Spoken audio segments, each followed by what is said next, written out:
Hi, everybody. Welcome back to Chalk Talk with Red Wing assistant Doug McLean. Last time out, we talked about an aggressive forecheck where the puck's on the move and the players move down into the corner to try and force the play in the turnover. This time, Doug, we're going to talk about control, when the puck has stopped behind the goal in their possession. What's the big difference? Well, it happens a lot in a game, first of all, that the opposition get an opportunity to set up behind the net, because obviously your forechecking hasn't been able to get in quick enough. Whether your forwards were held up by the opposition forwards and not allowed to get in and penetrate the zone and get pressure on the defenseman. So what's happened is the defensemen have the opportunity to set up behind the net. Wingers have gone to the half boards and are ready to set up for a controlled breakout. Let's take a look at how it works.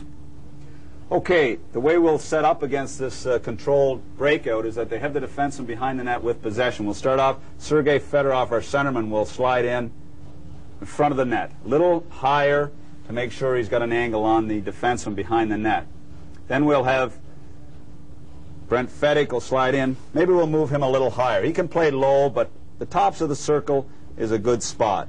Brent Fedek, and we'll put Garpenlov on the other side. As I said, there's good chance that the team is going to break out on this. So what we're trying to do, first of all, is angle. So let's say the defenseman is going to take a step. Sergei wants to force. Okay, he wants to force the defenseman to one side or the other. By playing the angle as opposed to hitting him in this case? Yeah, it's going to be a tough time to make contact here because he's got the net as a screen. So obviously, whatever way Sergei is going to go, the defenseman has the option of going the other way. But first of all, you may want to even slide in here and force this way, but it's a tough play. So let's say he's in the middle and he angles to the side.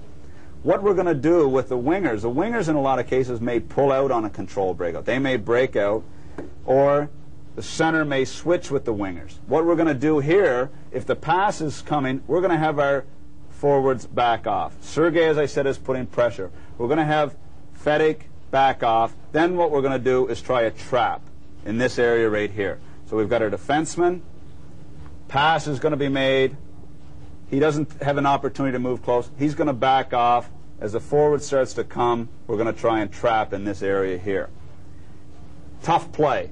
Okay, a lot of times the winger may just shoot out. Okay, drawing our players as well, and allows for an easy pass. So it's a tough play to defend, and as I said, on a control situation, most teams get out of the zone fairly easily.